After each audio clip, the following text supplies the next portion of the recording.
3D Sonic has been in a weird place these past few years. Ever since Generations, we've had a mixed bag of games. Sonic Boom was an unfinished mess that never had the time to reach any peak because of rushed development, and both of the recent Sonic titles look and sound great, but there's so many gameplay, story, and design issues that make them both mediocre and ultimately forgettable games. So with the recent hinting from the big man at Sonic team that he is potentially interested in another chance at the adventure formula, let's give that comment some genuine thought. Many were mixed at this remark. Some said, "Yay, Sonic Adventure, my childhood, this can save 3D Sonic," while others were horrified, fearful that Sonic Team may ruin these titles and distrustful of the company because of recent track record. I'm in the middle of both groups.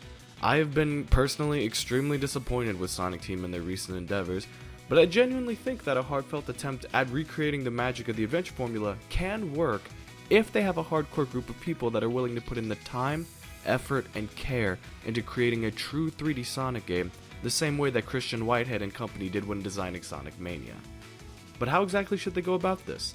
Some say naturally Sonic Adventure 3, but I wouldn't jump the gun so quick yet, because even though both adventure titles are fan favorites and beloved for the way they pioneered 3D gaming, certain eyes fail to realize that both SA1 and SA2 have issues, have elements of them that have aged poorly, and even have mechanics that are straight up unnecessary and trash. So what should be done? My answer is simple. Sonic Adventure 1 and 2 need the Crash Bandicoot and Spyro treatment. My name is KaiZX7 and welcome to Awesomazing Episode 4. Let's try to fix the adventure game, shall we? Let me begin with this preface. All of the following changes that I'm going to state are my opinion, and anything I say that is critical of these two titles comes from a place of love. People shouldn't be afraid to critique what they care about. I love the adventure games. They're some of my favorite games of all time, but they're not perfect masterpieces like certain people pretend they are, and in order to address them as remasters so that they can be made better, I gotta break them down a little bit. I want this video to get a discussion going for people like me who also want to see a successful Sonic Adventure port, so let me know down below afterwards what you guys specifically would like to see in a Sonic Adventure remaster. Sorry for the rant, let's get this started. Let's get the basic elements out of the way for both titles. Obviously, graphics and glitches would definitely be fixed in the remasters. Definitely camera fixes, beautiful 60 FPS gameplay with a fresh new coat of paint.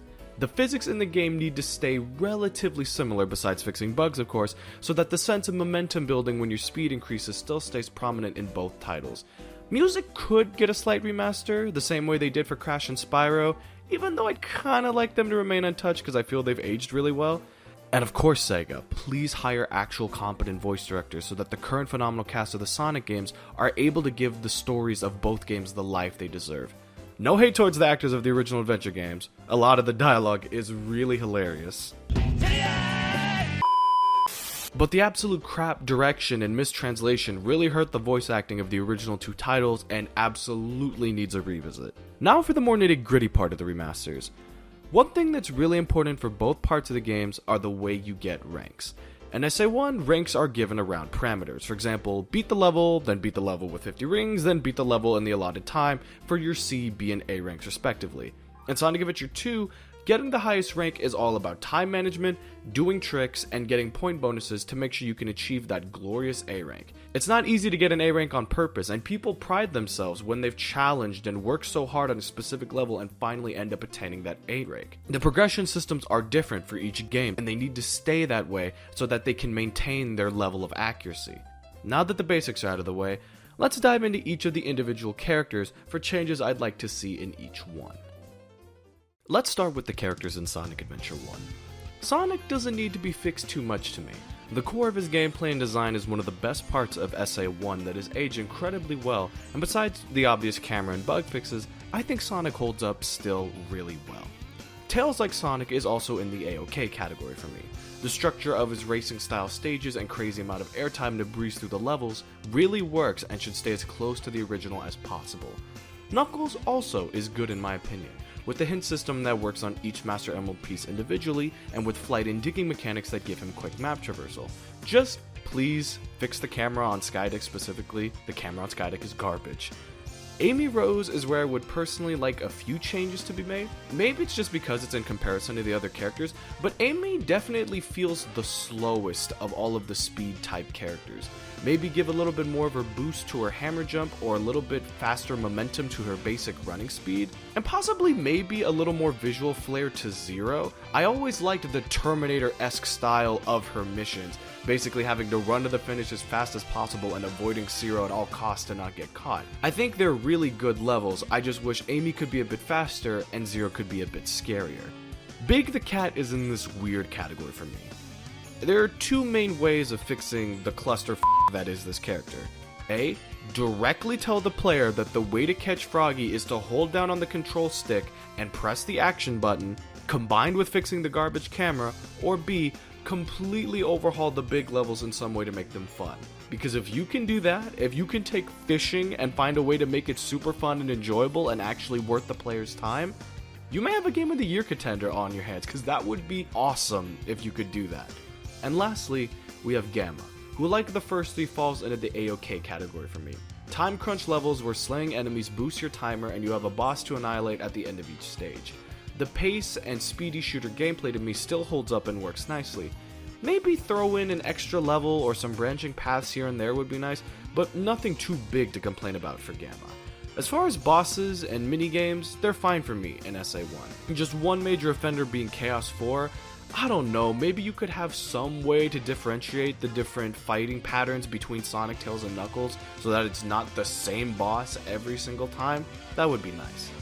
And that's it for SA1 for me. Sonic, Tails, Knuckles, and Gamma are great for me and only need camera fixes and slight tweaks. Meanwhile, Amy, I would like a speed boost and some more fear factor to Zero, and Big's levels just need to be clearer about instructions and have better gameplay.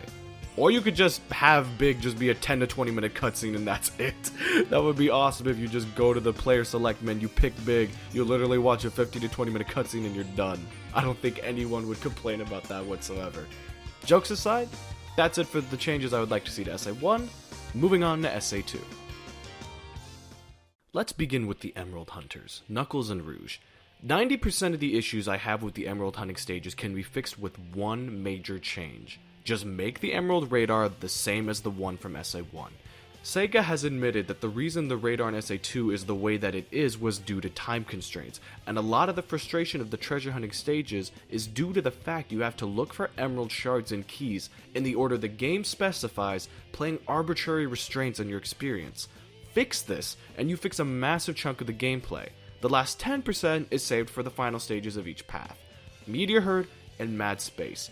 Please fix the zero gravity and the camera on the space stages.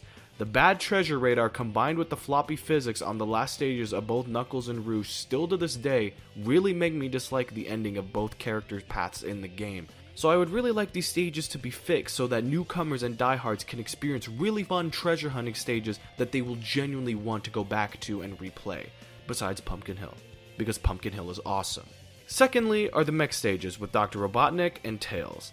I think these stages still hold up really well. I just personally like two changes maybe.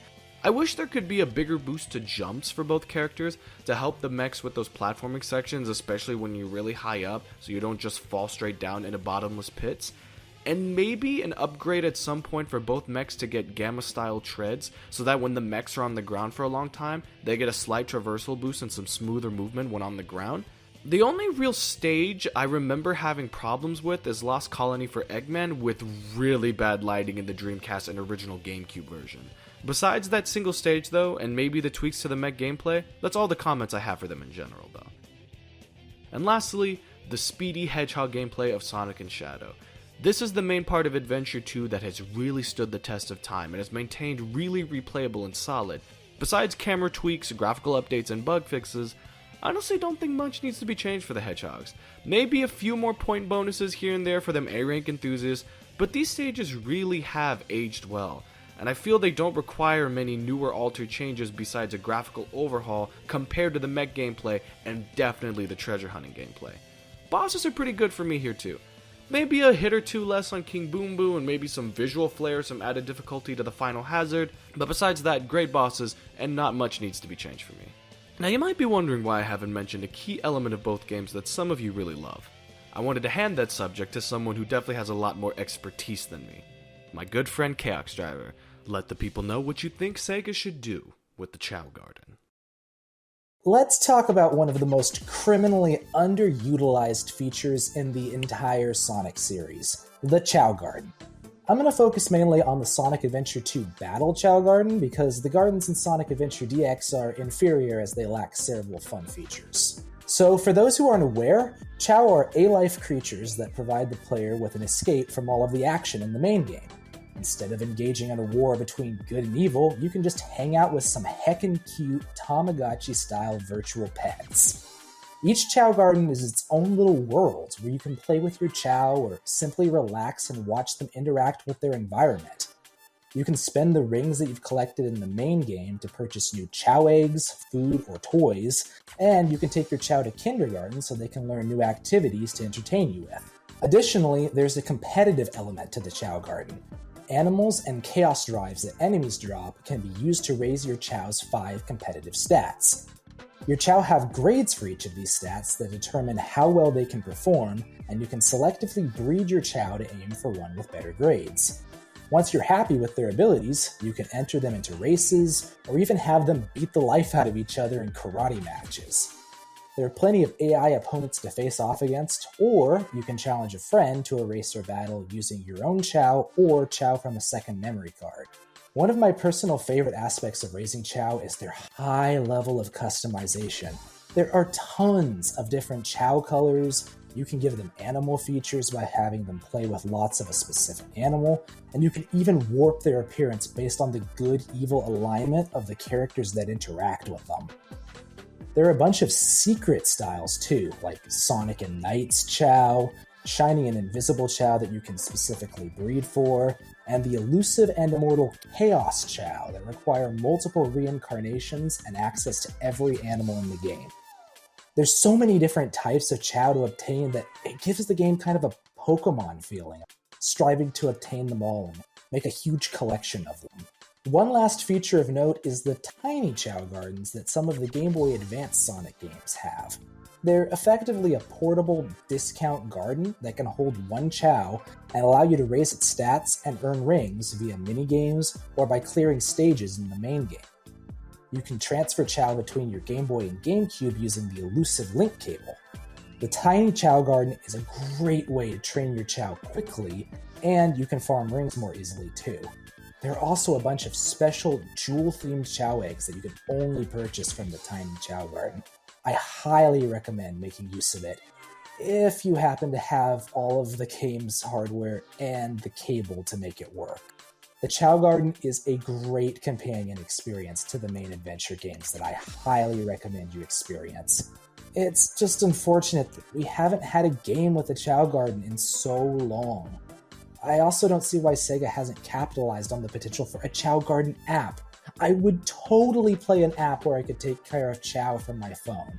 Come on, Sega, make it happen. It would make way more money than your other Sonic apps have. Heck, it would probably make more money than Sonic Forces did. Oh yeah, I went there. No, but seriously, please bring back the Chow Garden, I really... Well put. Like my friend here, I still don't understand why Sega hasn't really monopolized on the Chow Garden. They could make a companion app, have new toys and plushies, and do a lot of cool things to really make bank off of an element of gameplay that's beloved by so many fans. It could be Sega's version of Pokemon. So come on, Sega. Make the Chow Garden something special and utilize the current technology you have at your disposal so that the garden could last for years. And that's it from us. These are all the changes that we think could make Sonic Adventure 1 and 2 phenomenal remasters in the right hands. Is there anything we missed? Are there changes you personally would like to see? Do you have people in mind that could remake the adventure games? Let us know in the comments below. Share this video around so that more people can talk about it and we can have a genuine discussion on resurrecting these games. Because I believe if Sega can remaster the adventure formula, they could bring 3D Sonic back properly and lay the foundations for a strong future the way the people at Toys for Bob have for Crash and Spyro. Thank you again to Chaos Driver for helping me out with the Chow Garden portion of this video. Check out his phenomenal piano instrumental songs and renditions on his Bandcamp in the description below. And that's it from the both of us. Thank you, have a phenomenal day, stay safe, and God bless.